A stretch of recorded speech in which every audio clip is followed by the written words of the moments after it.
Es un gran placer para mí estar aquí porque, bueno, yo también soy educadora, soy trabajadora de la educación y además creo que tenemos un compromiso fundamental, ¿no? Las aulas siempre son laboratorios de poder colocar pensamientos críticos. Entonces, agradezco muchísimo la invitación que la red de trabajadoras educadoras me ha hecho y agradezco particularmente a Gabriela, que fue quien fue el vínculo por lo cual logramos el hecho de yo estar aquí. Bueno, tal como se dijo en la presentación, la idea es que yo voy a dar unas pinceladas importantes que yo creo claves para entender también la historia del pensamiento feminista, ¿no? Y cómo esto tiene que ver con la historia nuestra colonial también, cómo el feminismo también ha reproducido esa colonialidad y cómo ha habido diferentes corrientes críticas hechas por afrodescendientes, por indígenas, por lesbianas feministas, por campesinas, personas populares, que han también cuestionado ciertas lógicas de ciertos feminismos que son elitistas. Entonces, eso es lo que voy a hacer, es decir, toda la primera parte me voy a encargar de trabajar lo que han sido las críticas fundamentales que se han hecho a ese feminismo del cual también yo bebí. Y luego voy a centrarme en la propuesta del feminismo decolonial, que es una propuesta que ha surgido desde esta Abya Yala, y voy a llamar Abya Yala al continente que colonialmente se llamó América Latina, porque los pueblos originarios cuna, aquellos que estaban situados entre Panamá y Colombia, llamaron a este continente Abya Yala, y es luego después que los colonizadores le ponen América Latina y el Caribe. Entonces, como una manera de descolonizar también la memoria, pues voy a llamar Abya Yala fundamentalmente. Entonces, agradezco de verdad la invitación. Ojalá que al final pues haya preguntas, haya intervenciones, haya desacuerdos incluso. Voy a compartir pantalla para que sigan la presentación, que yo creo que así es más fácil. Eh, creo que ahí ya se está viendo, espero que sí. Ok. Eh, a ver, una de las cosas, un momentito. Ah, ok. Yo voy a partir de algunas premisas y voy a decir que mi perspectiva en esta conferencia, en esta charla, en esta conversación va a ser fundamentalmente el feminismo decolonial, que le voy a explicar con más detalle más adelante, pero lo importante es que este feminismo recupera las corrientes y posiciones críticas del feminismo por su sesgo universal y homogéneo, ¿no? Este feminismo hegemónico, el feminismo clásico. Ahorita voy a hablar mucho más, con mucho más detalles sobre eso. Entonces voy a recuperar fundamentalmente estas críticas que se le han hecho precisamente de solamente pensar las mujeres de forma universal, ¿no? De forma homogénea. Y también esta perspectiva se alimenta de buena parte de las perspectivas y los conocimientos y los pensamientos críticos que se han hecho en América Latina, y también lo voy a explicar con detalles, eh, que nos ha permitido profundizar un poquito también en analizar la región. Bueno, aquí como ya les decía, voy a preferir hablar de Abya Yala, en algunos momentos voy a hablar de Latinoamérica, pero opto mejor por hablar de Abya Yala. Y dentro de eso yo pongo aquí Caribe entre signo de interrogación, porque cuando hablamos de la región, hablamos de América Latina, ¿no? Como si fuera una cosa también homogénea. Sin embargo, el Caribe, de donde vengo yo y donde estoy en este momento, estoy en República Dominicana, en mi casa donde nací y me crié, el Caribe como que es una especie como de submundo, a pesar de que el Caribe fue aquí que entró la colonización, es decir, por esta isla que hoy compartimos, Haití, República Dominicana, fue que se asentó la colonización, ¿no? A pesar de que entró por lo que Colón llamó San Salvador, fue aquí en esta isla que se instaló esa colonización. Por eso se dice la primera universidad, la primera misa, es decir, siempre es lo primero. Este fue el laboratorio de la colonización que luego se extendió al resto de las Américas. Sin embargo, cuando hablamos de Latinoamérica, muy pocas veces pensamos en el Caribe, ¿no? Y además el Caribe fue uno de los lugares donde las grandes resistencias, empezando por la Revolución Haitiana, el cimarronaje, ¿no? Que cambió la lógica colonial, terminó con la esclavitud, también empezó aquí. Entonces, para nosotras como feministas decoloniales es muy importante, y además yo que soy de esta isla y me sé un poco la historia de dónde viene todo eso, es muy importante visibilizar el Caribe. Aquí también se han dado procesos súper interesantes de educativos, de educación popular, de educación decolonial, que yo creo que hay que volver a retomar y visibilizar el Caribe, ¿no? Yo quisiera, voy creo que es, a ver, ahora sí. Quisiera empezar por estos dos conceptos porque son claves para nosotros, ¿no? En la historia universal, esta que se nos enseña en las escuelas, siempre se piensa la modernidad desde lógicas coloniales, ¿no? La modernidad, sabemos, un proyecto civilizatorio. Esa modernidad se ha dicho que ha comenzado, y sobre todo en la lógica eurocéntrica, se ha dicho que ha comenzado con acontecimientos como, por ejemplo, la Revolución Francesa, el Renacimiento, la Reforma Protestante, es decir, son acontecimientos que evidentemente han tenido impacto a nivel mundial, pero parecería que es ahí que empieza ese proyecto europeo cuando Europa se hace el centro, ¿no? Y nosotras y todas las personas que estamos en la opción de colonial, queremos retomar fundamentalmente cómo esa modernidad, es decir, el hecho del proyecto civilizatorio de Europa, no puede entenderse sin acontecimientos que sucedieron mucho antes. Uno de esos acontecimientos fue la colonización, es decir, cuando empieza la colonización es que Europa se encuentra con ese otro, ¿no? Que son nuestros pueblos originarios, y empiezan a decir, nosotros somos superiores en términos epistemológicos, somos superiores porque tenemos racionalidad, somos superiores porque ustedes no tienen nuestra religión y por eso se impuso la religión judeocristiana, etcétera. Entonces, esa modernidad que es el proyecto de Europa, la centralidad de Europa en todo ese mito, ¿no?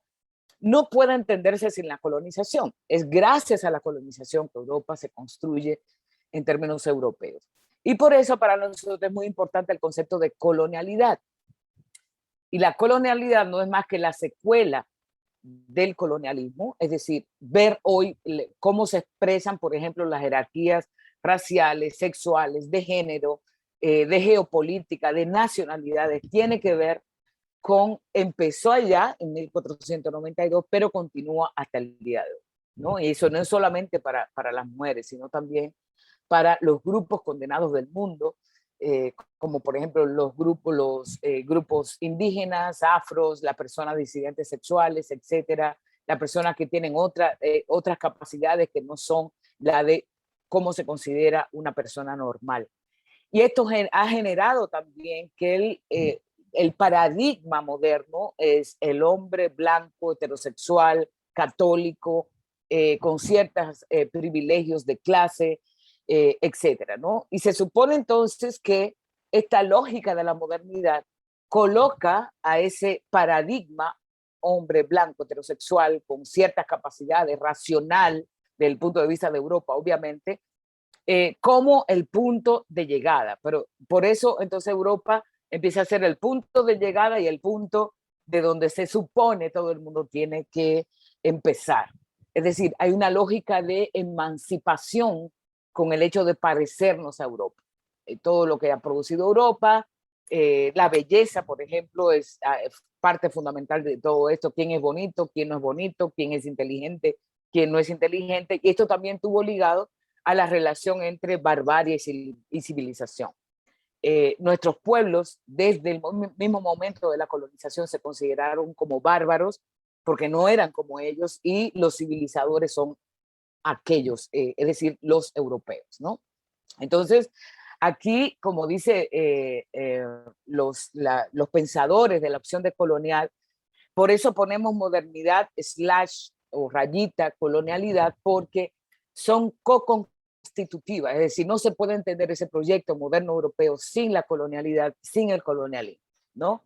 Por tanto, no hay modernidad sin colonialidad y a su vez la colonialidad supone a la modernidad. Hay una co-constitución, no puede existir una sin la otra, que es la otra versión que desde una perspectiva de colonial nosotros analizamos. Mientras que Europa está diciendo el mundo ha sido gracias a nosotros a partir de la Ilustración, a partir del Renacimiento, a partir de todos estos movimientos, nosotros decimos esto fue gracias precisamente a el colonialismo y su posterior colonialidad, ¿no?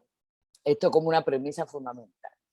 Entonces, el feminismo hegemónico, y aquí voy a referirme a lo que es el feminismo blanco, y es blanco no solamente por cuestiones de piel, sino también por su forma de teorizar, por su forma de entender la subordinación de las mujeres, por sus prácticas políticas, ¿no?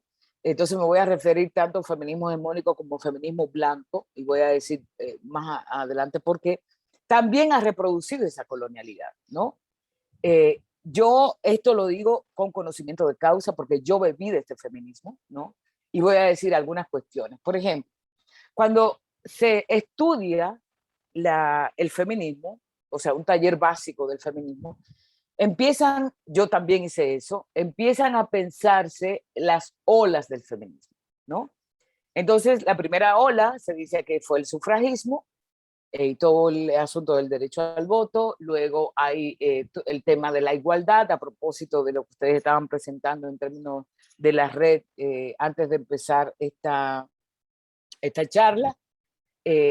Todo lo que tenía que ver, digamos, con parecerse al sujeto moderno, ese hombre blanco, es decir, los hombres votan, bueno, pues las mujeres también tienen que votar, los hombres trabajan, bueno, pues las mujeres también tienen que trabajar, etcétera, etcétera, ¿no? Empieza ahí, luego hay una segunda ola que fundamentalmente se enseña a partir fundamentalmente de lo que fue el movimiento por la liberación de las mujeres, que se dio tanto en Estados Unidos como también en Europa, donde aquí ya no era solamente el tema de la igualdad, sino a partir de unos conceptos clave como patriarcado, como género, como división sexual del trabajo, se empieza a decir que la subordinación de las mujeres se debe a unos sistemas de opresión, en este caso basado en la cuestión de género, ¿no? Bueno, de ahí salen otras subcorrientes, como por ejemplo el feminismo radical, que le da importancia a la sexualidad, le da importancia fundamentalmente a las relaciones entre mujeres, de ahí sale, por ejemplo, el realismo feminista, etcétera, ¿no?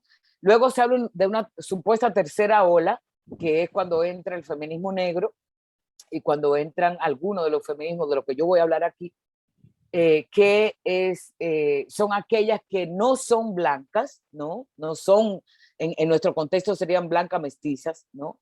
O mestizas en todo caso, y empiezan a cuestionar esta lógica que no es solamente el tema del género, sino que también el tema de raza, el tema de clase, el tema de sexualidad, son elementos centrales. Ahora, ¿por qué yo digo que el feminismo hegemónico ha reproducido la colonialidad? Primero por esa linealidad, es decir, el punto de partida sigue siendo Europa, las europeas en este caso, y luego las norteamericanas, cuando mucho antes de que sucediera el sufragismo, de que sucediera el feminismo de la igualdad, ya había mujeres entre comillas, ¿no? Porque ahorita voy a problematizar ese concepto, que ya estaban luchando, inclusive las africanas, las indígenas, que antes de que se conociera el feminismo estaban luchando en contra de la esclavitud. Esas son luchas súper importantes que no podemos, por lo menos nosotras, las que nos colocamos desde un punto de vista crítico, no podemos obviar, ¿no? Por eso decimos que el feminismo es moderno, este feminismo hegemónico es moderno, porque reproduce esta lógica de la modernidad que yo acabo de explicar hace un momentito, ¿no? Entonces, esa linealidad de la historia, esa linealidad de que Europa es el punto de llegada y el punto de partida, también ha sido reproducido en el feminismo. Ahorita vamos a ver cuáles son las implicaciones que esta cuestión han tenido.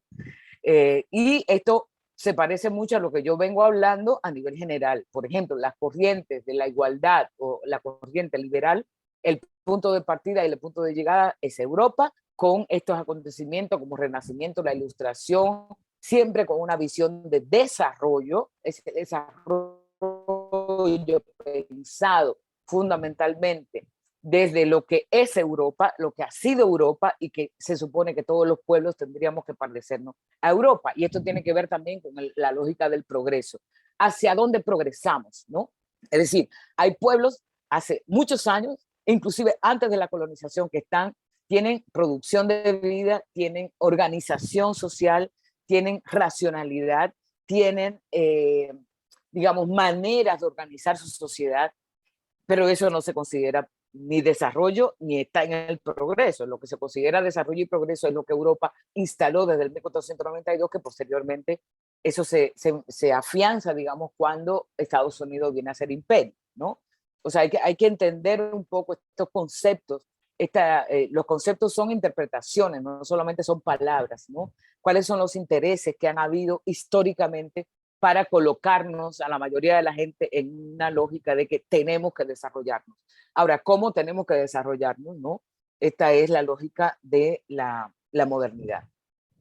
Tampoco el feminismo de la igualdad o liberal, a propósito de lo que se decía en una de las cápsulas que se planteaba, que decía que era importante tener políticas públicas, políticas equitativas.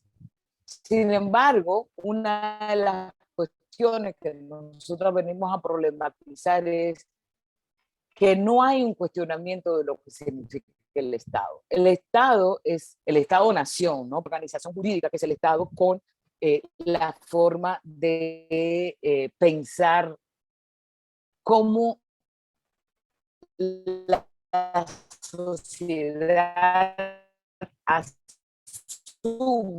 que es una comunidad a partir de la idea de nación. No me voy a meter mucho en eso porque me va el tiempo. Pero aquí lo que me interesa plantear es que el Estado-nación también fue un producto de la modernidad, colonialidad, ¿no? Fue la forma de organización que en muchas cuestiones en ese sentido. Por ejemplo, la escuela, a propósito de lo que hacemos nosotras y nosotros, las universidades son instituciones que ha instalado la modernidad, colonialidad, ¿no? Donde se supone se concentra el saber, parecería que no hay saber por fuera de las escuelas, de las universidades, etcétera. Pero también los feminismos que empezaron a cuestionar el feminismo de la igualdad o liberal, por ejemplo, el de la diferencia, diciendo que no querían igualdad o liberal, sino que mujeres y hombres eran muy diferentes, por tanto había que hacer una política distinta, o las pacifistas que proponían o han propuesto, digamos, una construcción de paz, o las anarquistas, ¿no? También reprodujeron, igual que el feminismo de la igualdad liberal, esta lógica de que las mujeres somos iguales. Si ustedes ven la historia de de todas estas corrientes políticas, asume como el centro el tema del género, como un asunto universal. Ahí no se metió la raza, ahí no se mete la cuestión de la clase, ahí no se mete la cuestión de la sexualidad, de la geopolítica, de la nacionalidad, sino que todas las mujeres del mundo somos iguales, cuando eso es una falacia, ¿no? Ni siquiera las europeas y las latinoamericanas y caribeñas somos iguales a la europea por cuestión geopolítica, pero también al interior de nuestro país hay muchas diferencias en términos de mujeres cuando atraviesa raza, cuando atraviesa clase, cuando atraviesa trabajo, etcétera, etcétera.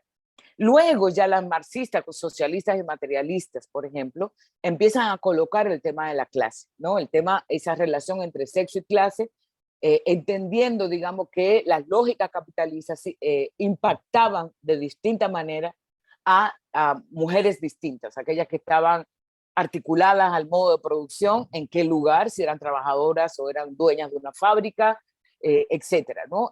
Empiezan un poco a romper esta universalidad. Sin embargo, también pensaron las mujeres de forma universal, es decir, hablaron de clase y sexo, pero siempre considerando la experiencia del norte. Y una de las cosas que, por ejemplo, se ha hecho mucho desde la crítica decolonial es como el mismo marxismo también es una reproducción de la lógica moderna universal europea. Es decir, Marx en su propuesta, que ha sido muy importante para muchas de nosotras y nosotros, ¿no? Sin embargo, miró a Europa, la experiencia de Europa, ¿no? Esta relación social entre proletariado y burguesía. Siempre pensó Europa, no pensó, por ejemplo, el trabajo que hicieron los indígenas, el trabajo que hicieron las personas esclavizadas para construir el capital, que fue fundamental, porque es a partir de ese momento que el capitalismo se hace mundial, ¿no? Que es una de las cosas que hemos estudiado mucho. Sin embargo, Marx pensó la experiencia europea a nivel interno, y las marxistas, socialistas y materialistas, pues también siguen reproduciendo esta lógica universal. Entonces, todas estas corrientes han asumido que todas las mujeres tenemos un sistema de género compartido, ¿no? Y eso ha hecho que nuestras sustentaciones teóricas, las teorías que se han producido, las explicaciones, etcétera, pues son producidas desde el norte, aplicándola para toda la humanidad y sobre todo aplicándola para la mayoría de la experiencia de mujeres y de género. Bueno, entonces, así, eso es muy largo, ¿no? Eso yo lo desarrollo, de hecho, en un seminario completo, pero ese es el punto de partida. Entonces, ha habido, posterior a eso, una serie de feminismos críticos, ¿no? Ha habido otras historias de lucha, ha habido otras como visiones y ha habido otras propuestas que yo quisiera traer aquí.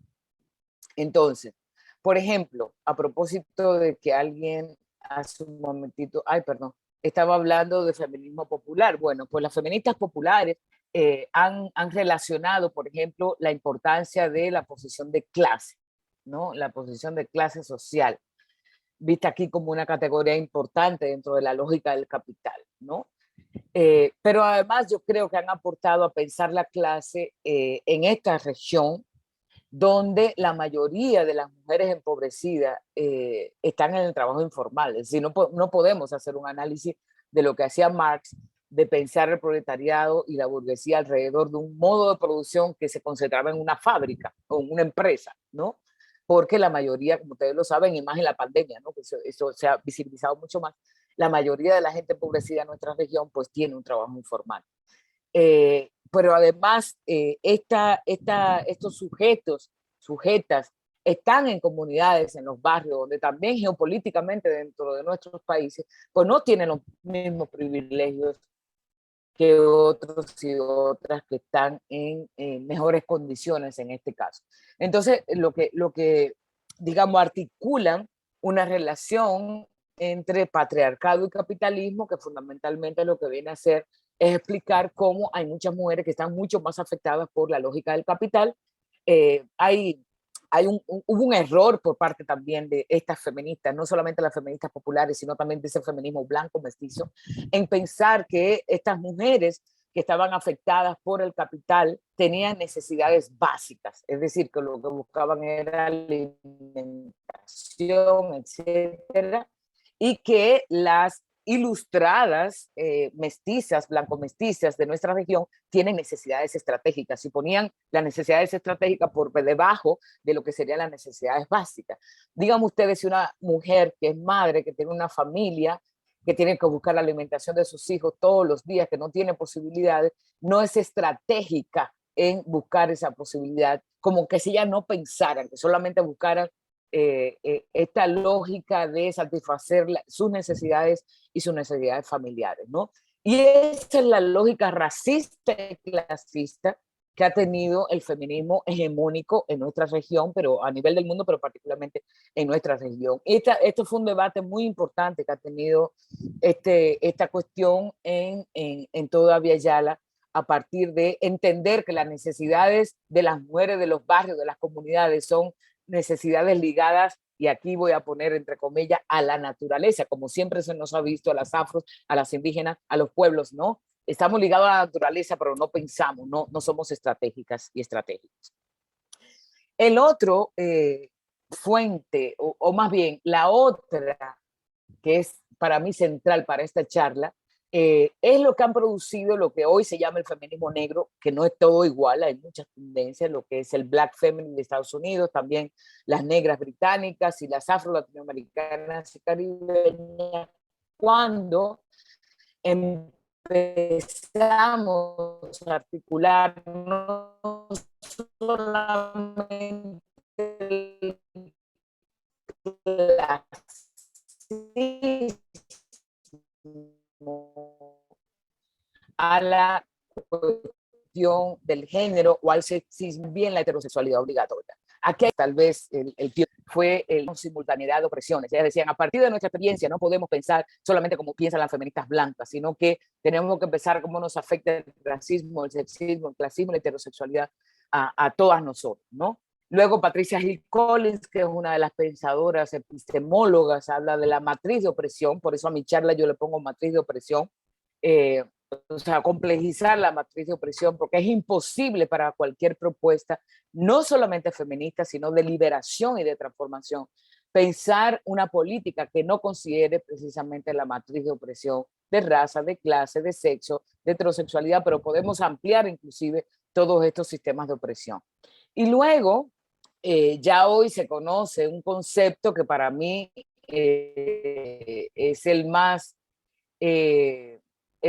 liberal de todos, que es el propuesto por Kimberlé Crenshaw, que es el concepto de interseccionalidad, y es el más liberal porque si bien considera que no todos los seres humanos son iguales con base al género, particularmente las mujeres, sino que el tema de raza, de clase, etcétera, lo que Kimberlé Crenshaw hace con la interseccionalidad es fundamentalmente una descripción, es decir, y eso es importante, ¿no? Es una descripción, sin embargo, cuando estamos hablando de la matriz de opresión tiene una propuesta de liberación. Cuando Kimberlé Crenshaw hace una propuesta de la interseccionalidad, está pensando fundamentalmente dentro del Estado, la política pública. Nosotras pensamos que si bien al Estado hay que hacerle ciertas disputas, hay otras políticas que hay que hacer para poder transformarnos de la lógica de la colonialidad modernidad, ¿no? Eso yo no voy a entrar mucho a eso, es muy largo, pero le dejo ese dato. Y María Lugones, que es una compañera que fue argentina, pero que migró a Estados Unidos, se definió posteriormente como una mujer de color, a quien le debemos el concepto de feminismo decolonial, habla de fusión, es decir, cómo no podemos separar estas. Primero, no podemos hacer categorías de eso solamente, sino cómo funcionan en términos de la materialidad de la gente, ¿no?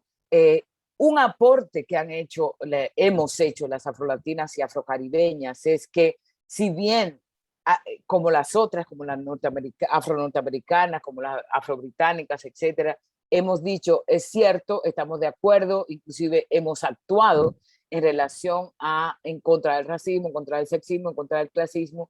Todo esto ha estado ligado al colonialismo, es decir, no viene solamente por identidades o a partir de la República o a partir de la creación de los estados nacionales, sino que el racismo, el sexismo, el clasismo, la heterosexualidad también son coloniales y ese es nuestro punto de partida que retoma el feminismo decolonial. Hay otras compañeras que son a ver si yo puedo mover esto aquí. Sí, las feministas indígenas y mujeres indígenas. Y pongo mujeres y feministas indígenas a propósito, porque muchas de ellas no se quieren llamar feministas, aunque tengan una lucha histórica por el reconocimiento de las mujeres, por los derechos de las mujeres, y no se quieren reconocer feministas por todo lo que yo he dicho ya. Es decir, ellas tienen otra genealogía de lucha que son fundamentalmente sus pueblos. Una de las cosas que hemos pecado mucho las feministas durante mucho tiempo es ¿por qué las mujeres no se quieren llamar feministas? Eso es porque los hombres les dicen que eso viene de Europa, porque ellas no se quieren reconocer en este movimiento nuestro de las blancas mestizas, ¿no? Pues no, sencillamente porque las luchas de las mujeres blancas y las luchas de las mujeres blancas mestizas sencillamente no las representaban. Su genealogía viene de pueblos, ¿no? Es anticolonial de los pueblos. Entonces, estas compañeras que nos aportan, son muchas, pero solamente a nivel general, primero a relacionar además el sexo y el género con la lógica de la cultura, viendo la cultura aquí no como lo hace la antropología colonial, sino la cultura en términos de la lógica etnocéntrica occidental, ¿no? Cuestionan también prácticas patriarcales y heterosexistas que se dan al interior de su cultura, no es como dicen unas por ahí, que sencillamente todas las mujeres indígenas son víctimas de los hombres indígenas en este caso, sino que también ellas mismas llevan unas luchas importantes dentro de sus comunidades y pueblos, ¿no? Luchan contra el etnocentrismo occidental porque la consideran que no saben, que no conocen, que deberían ser como las blancas, parecerse a las blancas o a las blanco-mestizas, etc. También combaten el racismo, luchan por el reconocimiento de sus pueblos, ¿no? El derecho a una cultura propia y a la autodeterminación. Fíjense que aquí hay una cosa muy importante y es que la mayoría de las feministas blancas y blanco-mestizas siempre se hablan del empoderamiento, ¿no? Esa mujer empoderada parecería individualmente. Tanto las afro como las indígenas han dicho, yo no me puedo liberar si mi pueblo no se libera, porque siempre están ligadas a sus comunidades, cosas que las blancas y la blanca mestiza no lo han hecho. Por tanto, luchan por el reconocimiento de sus pueblos y dentro de ellos, dentro de sus pueblos están ellas, ¿no? Y también colocan el tema de cómo existe, a pesar de que el colonialismo oficialmente pasó a partir del nacimiento de la República, pues reconocen que sigue habiendo un colonialismo interno que se basa en las jerarquías de clase, de raza, etcétera, en la mayoría de nuestros países. Entonces, también estos son de los feminismos críticos que han venido a alimentar, digamos, el pensamiento feminista de esta región, como son las mujeres y feministas indígenas. Y no solamente al feminismo, también a diferentes propuestas de movimientos sociales a nivel general. Ay, ¿por qué no me pasa esto? Allá.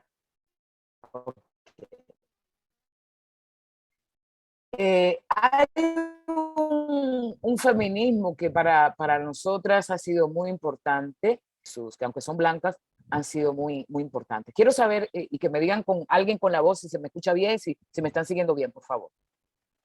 Sí, se escucha. Perfecto. Gracias. Entonces, no sé por qué esto se me para. Bueno, el feminismo postestructuralista, ¿qué es lo que propone? Voy a tener que quitar esto de la presentación general porque aquí, ok.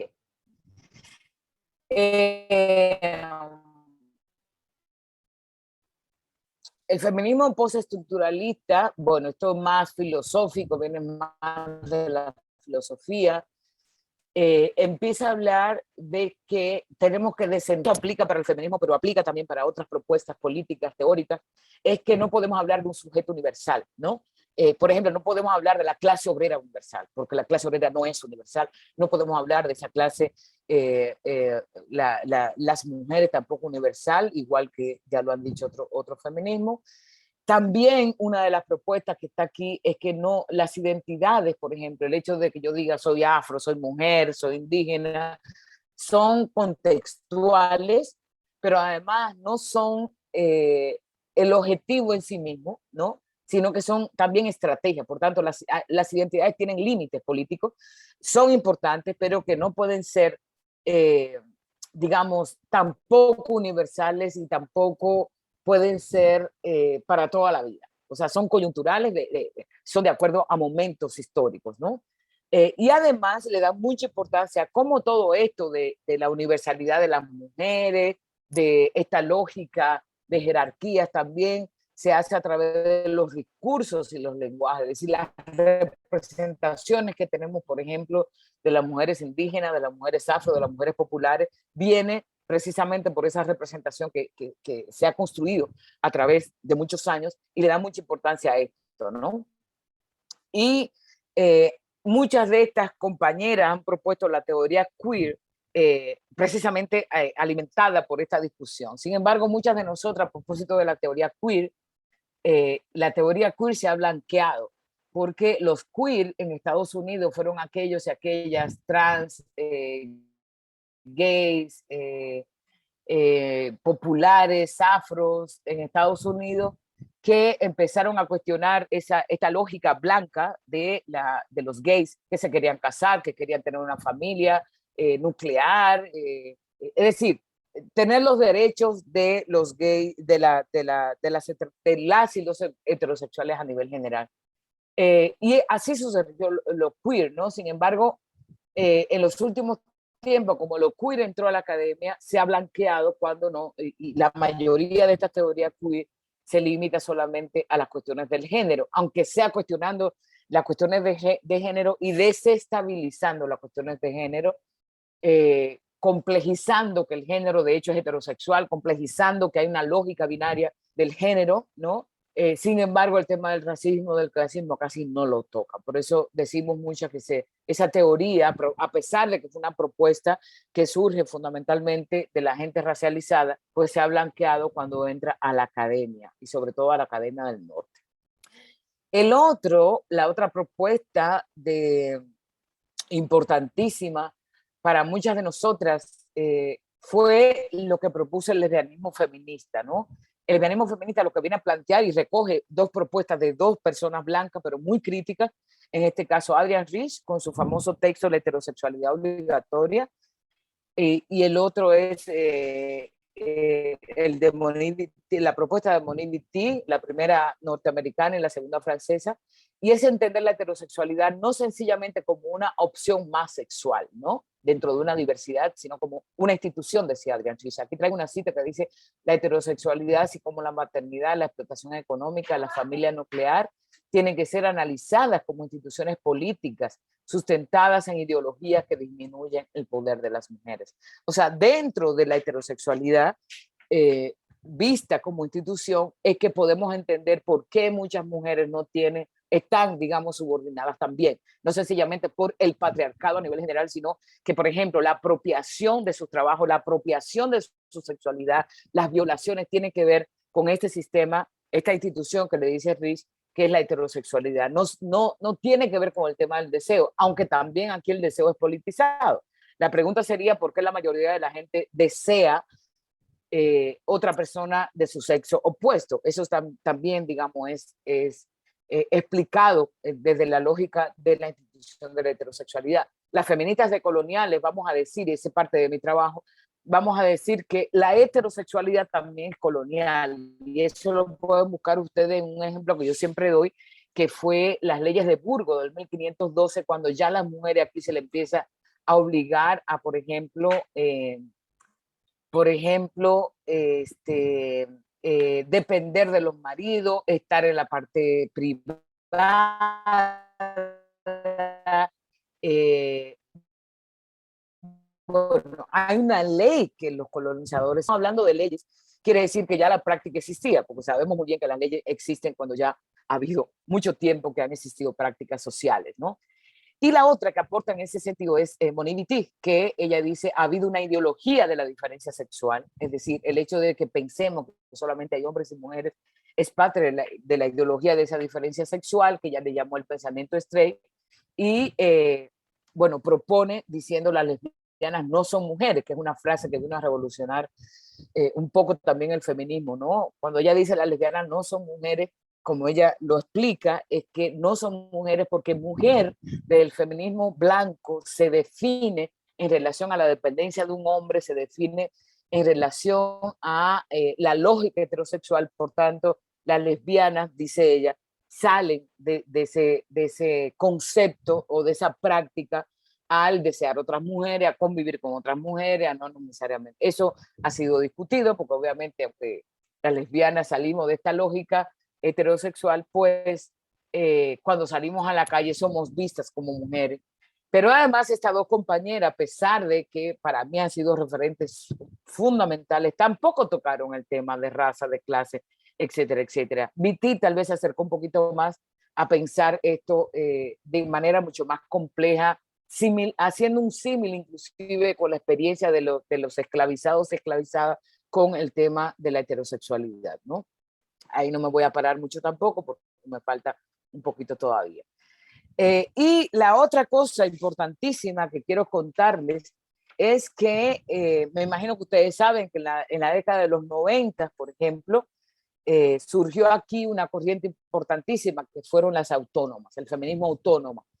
El contexto de esto, y me gusta siempre decir el contexto para que se pueda entender, fueron los años 90. Los años 90, como me imagino ustedes saben, fue la entrada del neoliberalismo en nuestra región. Veníamos de la década perdida de los 80, ya los 90, pues entra el neoliberalismo cuando todo se hace mercado, ¿no? Incluyendo las lógicas culturales, todo se hace mercado, incluyendo las universidades, etcétera. Y es este momento, en la entrada de los 90, cuando se hace la Conferencia Mundial de la Mujer de Beijing, ¿no? Eso está ligado a las políticas globales, por ejemplo, que hace la ONU, y esto tiene una explicación, yo he escrito sobre eso si lo quieren buscar. Esto tiene una explicación fundamental, y es que la gubernamentalidad global necesita de los movimientos sociales. Antes había una separación entre todo esto. Y la lógica neoliberal entiende que los movimientos sociales tenían que institucionalizarse y seguir lógicas de la ONU, del Fondo Monetario Internacional, del Banco Mundial, etcétera. Y por eso se hacen estas conferencias mundiales, que obviamente empiezan en el 70 y pico, pero si ustedes ven, en los años 90 se desarrolla la Conferencia Mundial de la Mujer, se desarrolla la de Río, de Medio Ambiente, se desarrolla un poco antes, en el 84, la de Derechos Humanos, luego la de Durban en el 2001, que es contra el racismo. Es decir, es una década que empieza en los 80. Bueno, está la del Cairo sobre población y desarrollo. Es decir, es una década muy importante para poder entender el cambio que surge en los movimientos sociales y también en las organizaciones internacionales. Quiero destacar dos cosas aquí sobre ese momento. Uno es la ONGización, es decir, el surgimiento de las ONGs, que empiezan a finales de los 80, pero que se fortalece en los 90, donde las ONGs son instituciones, ¿no? Que son una especie de intermediarias entre Estado y la sociedad civil. Por eso mucha de la gente que trabaja en ONGs muchas veces viene del movimiento social, ¿no? Pero tampoco es Estado, sin embargo, brinda una serie de servicios, ¿no? En ese sentido, muchas ONGs se convierten en sustitutas del Estado mismo, entonces hay una especie de identidad híbrida. Son espacios laborales, pero muchas de ellas creen que son espacios del movimiento. Antes de todo de esta cuestión, los movimientos éramos autónomos, no necesitábamos de una institución, de un financiamiento, etcétera, ¿no? Y lo que hace es que hay una tecnificación de la política. Y esto es de la política feminista, pero esto lo podemos aplicar a la mayoría de los movimientos sociales. Ya la gente no va a las marchas si no es en un horario después de su trabajo, ya la gente no va a un proyecto comunitario si no se le paga una serie, o sea, si no hay un financiamiento detrás, etcétera, ¿no? Y también en relación con el Estado, y llámese aquí el Estado, no solamente el Estado nacional, sino también estas instituciones multilaterales, ya el vocabulario empieza a ser advocacy, el lobby, el monitoreo, tenemos que hacer la evaluación de las políticas públicas. Hay una visión liberal pro género, ¿no? Vamos a incorporar a la mujer al desarrollo, acordémonos lo que dije hace un momentito, a cuál desarrollo, y es al desarrollo blanco, ¿no? Pensar que las mujeres tienen que estudiar y es la única forma de conocer, como si las mujeres, por ejemplo, que labran la tierra no tienen conocimiento, y además tienen mucho más conocimiento que nosotras de producir la vida, que es lo más importante. Pero aquí tienen que ir a los espacios de poder del Estado, tienen que ir a las universidades. Todo eso hemos sido víctimas, ¿no? Incluyéndome en ese sentido. Entonces, el movimiento social autónomo, feminista, empieza a perder fuerza y autonomía, ¿no? Y por eso, entonces, muchas de nosotras conformamos lo que fue la corriente autónoma feminista en los años 90 en contra de esta institucionalización del feminismo, pero que al día de hoy, si evaluamos la fuerza que ha tenido la institucionalización, ha sido impresionante, ¿no? Y por eso muchos de los movimientos sociales, incluyendo el feminista, pues es cada vez menos radical y asume conceptos, lógicas que tienen que ver con esta modernidad colonialidad, ¿no? Sin embargo, hay experiencias, digamos, autónomas. Nosotras, por ejemplo, empezamos a denunciar todas las políticas de lo que es la ONU, del Fondo Monetario, de la USAID, de la cooperación internacional, esta lógica de la cooperación, que se dice cooperación, pero son cooperantes que cobran un dineral gracias a lo que se robaron en la lógica colonial, Europa, Estados Unidos, cuando fue imperio, etcétera, etcétera, y vienen con esta lógica altruista a decir que lo que deben hacer es cooperación, cuando sabemos muy bien que esta cooperación además está condicionada por los estados nacionales de allá del norte y que vienen a asumir todas las mujeres de por aquí como víctimas, ¿no? Bueno, entonces ahí también una de las críticas que hacíamos es ese proceso de institucionalización también, además de la tecnocratización que llevó, han sido tecnócratas la gente de las ONG fundamentalmente, también impuso una agenda global de derecho. Aquí es que Y yo invito a que estudiemos la historicidad de lo que son los derechos humanos. Eso tiene una historia, y tiene una historia colonial e imperial. Es cuando Estados Unidos, ahí recomiendo el texto de Arturo Escobar. Arturo Escobar se llama La invención del tercer mundo. Él explica cómo tanto el concepto de desarrollo como también el concepto de derecho, el concepto de la pobreza, por ejemplo, tiene una historia que es cuando Estados Unidos quiere hacerse de todo el hemisferio, y que por eso hoy hablamos tanto de derechos como si fuera la única matriz civilizatoria posible, cuando sabemos que los derechos pues están metidos en la lógica del Estado Nacional. No es la autonomía de la gente, y de hecho hay pueblos que no hablan de derechos, sino que tiene que ver con esta historia que ahora no me voy a meter porque también es muy largo, ¿no? Entonces, nuestra propuesta como autónoma fue la autonomía y la autogestión. Esta autonomía no es partido, no es Estado, no es ONG y no es academia. Por ejemplo, a pesar de que yo soy académica y que yo trabajo en la universidad, mi trabajo político yo nunca lo hago en la universidad. Más allá de que allá yo lleve, digamos, pensamiento crítico, que es lo básico que podemos hacer las personas que pensamos de otro modo, sino que yo lo hago, como decía en mi presentación, a través del Grupo Latinoamericano de Estudio de Formación Feminista, GLEFAS, que somos un grupo de personas que estamos en toda la región pensando la acción política feminismo decolonial, pero lo hago desde el antirracismo. En este momento, por ejemplo, estamos llevando a cabo de forma autónoma unas escuelas decoloniales con jóvenes activistas aquí en República Dominicana, que dura más aproximadamente un mes. Esa es nuestra política, ¿no? Una cosa es que yo trabaje en un lugar y otra cosa es cómo es que hacemos la transformación social a partir de la cuestión movimentista. Hay un feminismo que en los últimos años ha sido muy importante, que es el feminismo comunitario, que lo que propone es la comunidad como centro de la política, retomando la experiencia precisamente de las comunidades indígenas y afros. Eh, Inicia en Bolivia con, por ejemplo, Julieta Paredes, de origen aymara, y otras compañeras, y en Guatemala con la compañera Lorena Cabnal, de origen xinca, ¿no? Ellas hablan, por ejemplo, que tendríamos que hablar de un patriarcado ancestral, en el sentido de que ya antes de la colonización existía un patriarcado, y lo que viene a hacer la colonización es hacer un patriarcado moderno, institucionalizarlo, ¿no? A través del matrimonio, de las iglesias, etcétera, etcétera.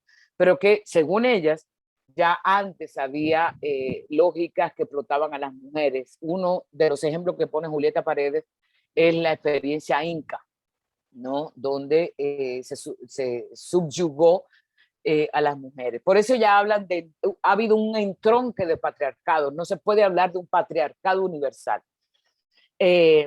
El otro elemento es que han colocado es el cuerpo como un territorio político, ¿no? Entendiendo las violaciones, las violencias que sufren las mujeres.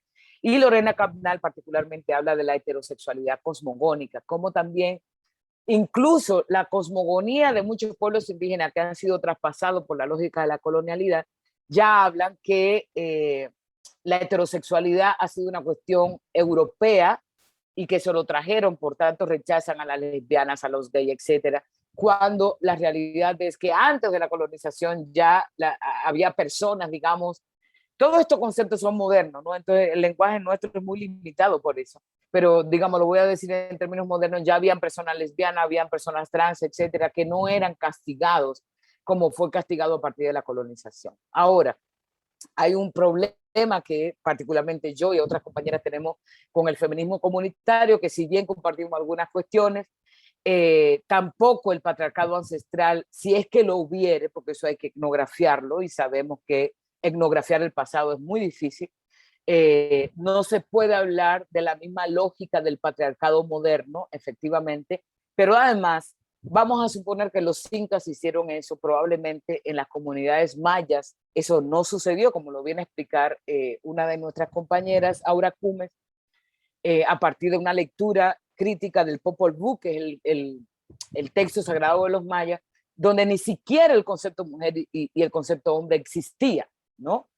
Eso quiere decir que tanto los conceptos de hombres, mujeres, y a partir de ahí la heterosexualidad, y a partir de ahí el matrimonio y la familia, todo eso ha sido una concepción moderna. En todo caso, habría que etnografiar en cuáles de los lugares lugares de Abya Yala se entiende en el feminismo y cuáles son sus particularidades, ¿no? Por esto ha sido un feminismo muy importante para muchas compañeras, sobre todo indígenas, afrodescendientes, porque parte de la comunidad. Entonces, llego a la última parte para ya abrir paso a la discusión, a la reflexión colectiva.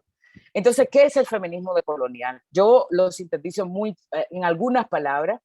Una es la recuperación. ¿Por qué la recuperación? Porque recuperamos parte de estos pensamientos críticos de las afro, de las compañeras indígenas, de las lesbianas feministas, que han aportado sobre todo a cuestionar esta universalización de las mujeres en el feminismo. Pero también recuperamos los conocimientos, las prácticas políticas de nuestras comunidades, de comunidades afro, de comunidades indígenas, que tienen otro tipo de racionalidad de la moderna, que el europeo dijo que no tenían racionalidad, que eran brutos, etcétera. Sin embargo, son los que están desde sus territorios manteniendo prácticas para la vida, porque al final lo que nos interesa es la vida y la dignidad, ¿no?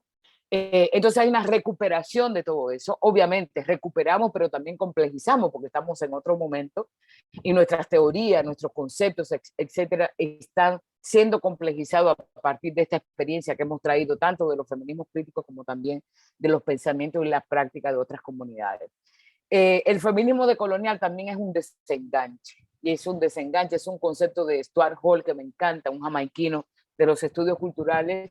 Es un desenganche porque después de tantos siglos de colonización, esto implica crear otros imaginarios a partir de esa crítica, a partir de entender nuestra propia historia y desengancharnos, ¿no?, de ese síndrome colonial, creando también otras maneras de ser, de estar, de construir, de pensar, ¿no? Es un reconocimiento por la primera parte, que es una recuperación. Reconocemos todo lo que nuestros pueblos han hecho por las sociedades a nivel general, no por sus propios pueblos, sino que es un reconocimiento a esos saberes que no son reconocidos dentro de la academia, a esos saberes que han permitido la creación de lazos, de tejidos sociales importantísimos que no están en estas instituciones modernas, ¿no? Y para muchas de nosotras, sobre todo las afros, las indígenas, ha sido un proceso restaurador encontrar, digamos, o construir, porque entre todos hemos construido una propuesta como esta, porque tiene que ver con nuestra dignidad. El feminismo blanco siempre nos negó en pensar que las afro no pensaban, que las indígenas no pensaban, que había que ayudarlas, que siempre somos víctimas, etc. El feminismo decolonial, conjuntamente con estos feminismos críticos, populares, etc., nos ha devuelto también la dignidad, ¿no? Entonces, el feminismo decolonial no es más que un proceso de revisión y redefinición de los lugares políticos. Como bien yo le dije, el concepto fue propuesto por María Lugones. Les recomiendo un texto que se llama Colonialidad y Género, de María Lugones, donde más o menos ya empieza a trabajar, porque es del grupo, digamos, del giro decolonial, y ella empieza a proponer hacia un feminismo decolonial, y es ahí donde nos encontramos. De hecho, María Lugones fue parte del GLEFAS, del grupo que somos nosotros. Muy rápidamente, ya yo de esto hablé, de quién recuperamos fundamentalmente, de las afrofeministas de Abya Yala, de los años 70 y 80, donde empezamos a interconectar las experiencias de sexo, género, de raza y clase, donde en ese momento le llamábamos experiencias de opresión interconectadas.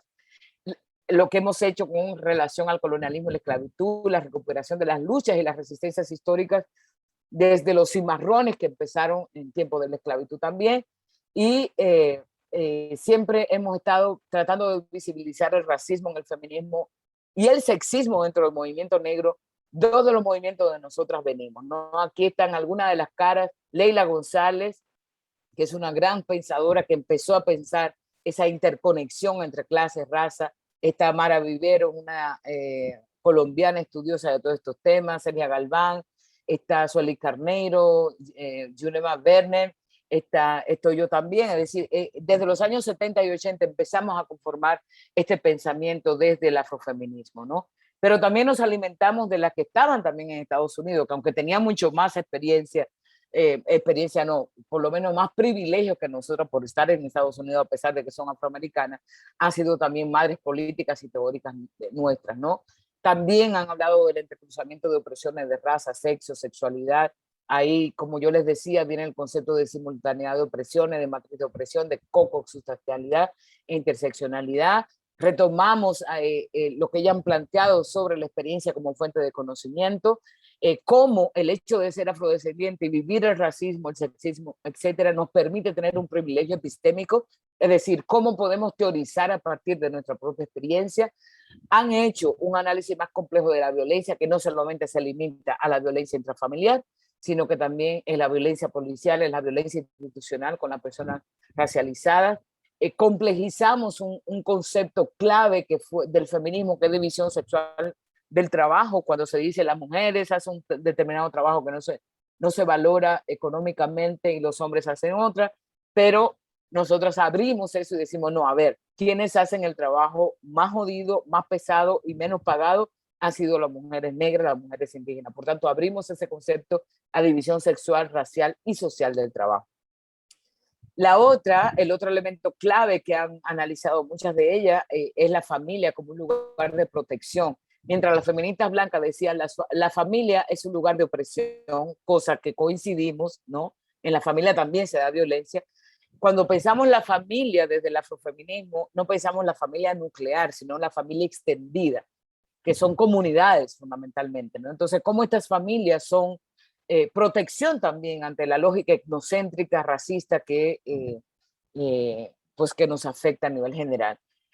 También colocamos la espiritualidad y la música como un lugar de libertad. Ha sido fundamental para nuestras experiencias este elemento, y también cuestionamos la lógica de la sororidad.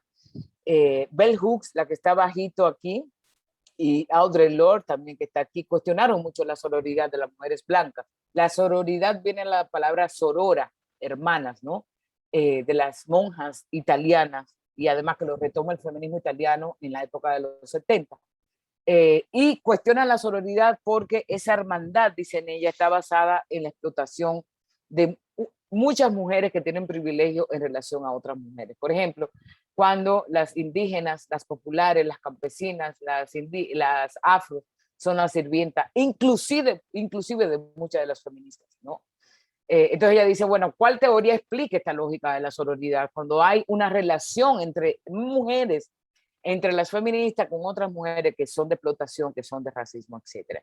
Aquí tenemos a Barbara Smith, que fue de la iniciadora del colectivo Río con Bají, más abajo a Shirley Clark, también del colectivo Río con Bají, Bell Hooks, que es una gran pensadora afroamericana, Angela Davis, que es un ícono de la lucha contra todas las opresiones, Audre Lorde y Patricia Hill Collins.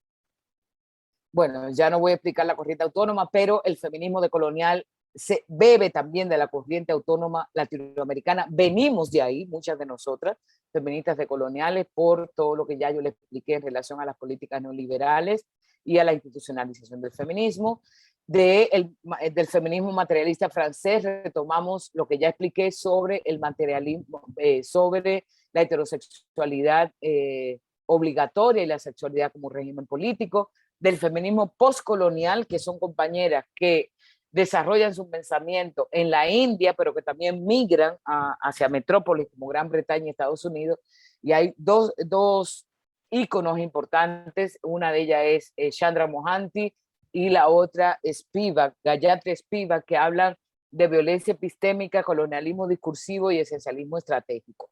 La violencia epistémica se refiere fundamentalmente a lo que en general hacen las feministas blancas que vienen del norte a estudiar las del sur, o al interior de nuestros países, lo que hacen la blanco-mestiza con las indígenas y afro, que no consideran que esas compañeras tienen agencia, que son incapaces de velar por sus propias vidas, ¿no? Y cómo ellas vienen con su lógica de proyecto, todo eso, en lógica del desarrollo y del progreso, a decirles qué es lo que tienen que hacer.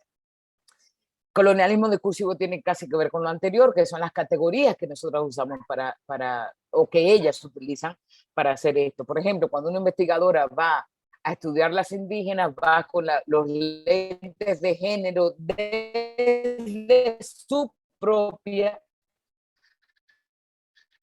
experiencia, asumiendo, repito, aquellas que son víctimas. Por ejemplo, aquí eso no se aplica, en el que no hay sexismo, por supuesto que hay muchísimo, ¿no? Pero no podemos decir que son solo víctimas del patriarcado, porque estas mujeres tienen una autonomía impresionante en términos económicos, en términos de toma de decisiones, etcétera, ¿no? Entonces, lo digo por tu propia familia, lo digo por la experiencia que tenemos aquí en el Caribe. Obviamente son muy sexistas, hay que ver esto mucho más ampliamente, pero en general lo que se hace es que cuando se hace investigación, se va con los lentes del género y no se ve nada más, y por tanto todas son víctimas de sus hombres, sus maridos, sus padres, etc. Y lo otro es que, por ejemplo, una de las cosas que decían las postestructuralistas, la mayoría blanca, ¿no? Butler, bueno, varias de ellas, es que la identidad era una cuestión que ataba a los movimientos sociales. Si bien estamos de acuerdo, como ya yo dije, con la postestructuralista, de que las identidades tienen que ser una cuestión estratégica, lo que Spiva viene a explicar es que esa estrategia es fundamentalmente de la gente que necesita la identidad, porque ¿quién que necesita la identidad? Nosotras, mujeres, afros, indígenas, etcétera, porque la gente blanca ya la tiene tan estabilizada que no, ni siquiera se le cuestiona. Nosotros utilizamos la identidad para explicar una opresión, ¿no? En este caso, soy una mujer negra, soy afrodescendiente, para visibilizar la lógica racista, clasista, etcétera. Por tanto, ya habla de la importancia del esencialismo estratégico. Bueno, esto ya lo expliqué. Estas son las personas, algunas de las personas, por lo menos los primeros, que empezaron a crear una comunidad de argumentación, se puede decir, que es la opción de colonial, cuando analizan la modernidad de la colonialidad, que ya yo expliqué, y a partir de ahí hay una serie de conceptos súper importantes, como por ejemplo colonialidad del poder, colonialidad del saber, colonialidad del ser, colonialidad del género, que nosotras como feministas decoloniales también retomamos, que es fundamentalmente cómo desde el poder, en términos de pensar las relaciones sociales de explotación, de dominación, de conflicto, que refiere fundamentalmente a la economía y la política, eso surge con el colonialismo, pero que hoy todavía eso se mantiene. La del saber, que es una propuesta, la primera es de Aníbal Quijano, que es de los grandes pensadores, ¿no? La segunda, que es de Edgardo Lander, es la colonialidad del saber, que tiene que ver con la epistemología, con el pensamiento, con el tipo de filosofía, con el tipo de ciencia, de lenguas, conocimiento que se establece en el colonialismo, pero que permanece al día de hoy. Eso lo vemos en las escuelas, que se enseña, cómo se enseña, cuáles son las metodologías, etcétera, ¿no? La colonialidad del ser, que es una propuesta de Nelson Maldonado, caribeño de Puerto Rico, que tiene que ver con cómo desde la colonización a los indios, por ejemplo, se les consideraba que no tenían alma, ¿no? Y el alma, ustedes saben que era la trascendencia en ese momento de la colonización, cuando el saber estaba concentrado en los teólogos y los sacerdotes y todo eso. Y el no tener alma, cuando se le decía, ustedes no tienen alma, era convertirlos en cristianos de forma obligada, eh, negando que ellos y ellas también tenían espiritualidad. Y tiene que ver con el tema de la humanidad. Luego se hizo con los africanos y africanas, asumiéndolo como animales, ¿no? Pero eso que sucedió en 1490, desde 1492, eso continúa al día de hoy.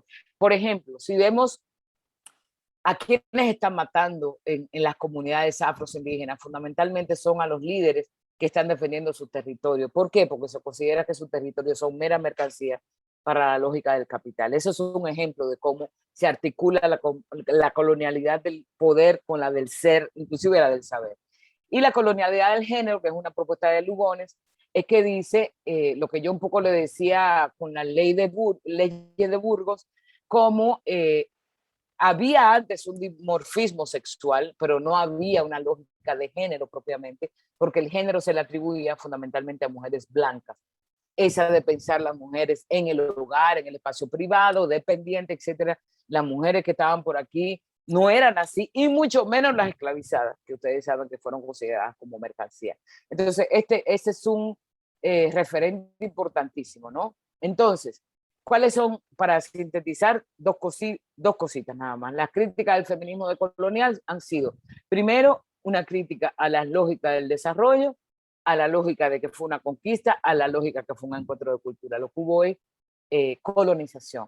Tenemos una crítica a pensar el patriarcado como universal, por tanto tenemos una crítica a pensar el sistema sexo-género, que todas las mujeres la tenemos compartida, tenemos una crítica continua a la genealogía desde Europa y los Estados Unidos, tenemos una crítica al que es sujeto de la lucha política solamente de las mujeres, y aquí hay una crítica al separatismo, muchas de nosotras también lo hicimos, solamente las mujeres juntitas, porque ella es el lugar seguro, cuando sabemos muy bien que también en los espacios de mujeres hay lógicas de poder.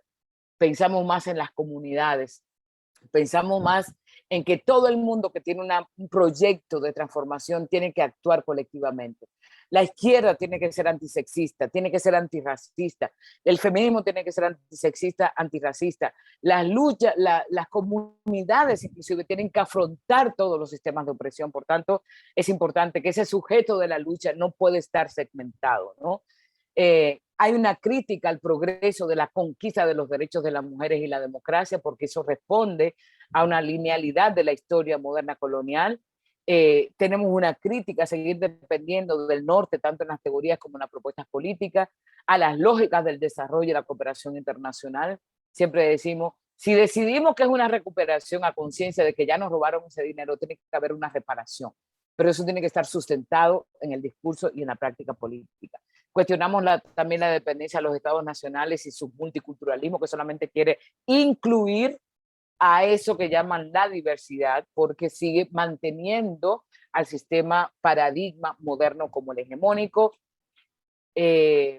Superamos estas propuestas liberales de la interseccionalidad, solamente viéndolo como una descripción, viéndolo solamente que nos cruzan identidades, cuando a lo que a nosotras nos interesa es la matriz de opresión, cómo se ha dado, que todo está junto, racismo, sexismo, etcétera, etcétera. Hacemos una crítica cómo la historiografía hegemónica ha construido un tipo de memoria que responde a las élites, etcétera, ¿no? Entonces, ¿cuáles son nuestras propuestas? Pues se derivan de ahí, ¿no? Una reinterpretación de la historia hegemónica, una revisión de ese feminismo hegemónico, tanto en sus teorías como en sus prácticas políticas. Vamos más a la imbricación de las opresiones, no viéndolo como interseccionalidad, una relación entre pensamiento y práctica política.